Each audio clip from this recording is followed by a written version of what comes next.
Ils sont une quarantaine à se retrouver après les cours ou pendant les vacances scolaires sur le nouveau skatepark. Et parmi eux, Antoine, ce Valdonnais de 14 ans, est à l'origine avec Martin, Alex et David de cette nouvelle installation. On est 4 à être allés à la mairie, à avoir pris rendez-vous, ils nous ont très bien accueillis d'ailleurs.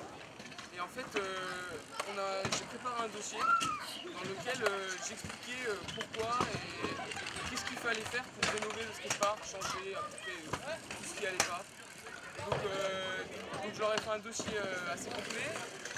Donc ils l'ont bien lu, ils ont pris compte de tout ce que j'avais marqué. Et donc en fait, ils nous ont fait un nouveau skatepark.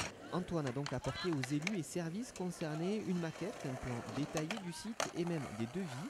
Et au final, les jeunes profitent d'un skatepark de dernière génération en adéquation avec la politique municipale. Alors la volonté de la commune, c'est bien un équipement de proximité. Il en existe plusieurs sur la commune. Ici, on est sur le village.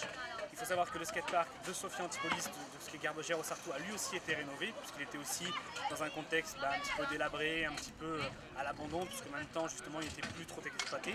Aujourd'hui, il l'est, puisqu'on a de nouveau des gens qui sont sur place, des jeunes qui sont sur place. On a décidé en fait de par ces deux équipements, ces deux skateparks sur la commune, de entièrement les refaire à neuf, les deux, l'un comme l'autre, avec des nouveaux modules l'un comme l'autre aussi, et de pouvoir avoir et s'inscrire dans une politique d'équipement de proximité.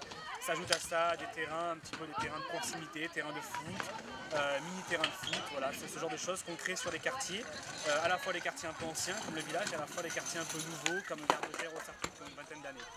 Les jeunes utilisateurs sont dans l'ensemble ravis de ces installations qui auront coûté près de 100 000 €. Le nouveau skatepark des Bouilles sera d'ailleurs à l'honneur lors des 24 heures du sport et des loisirs en famille.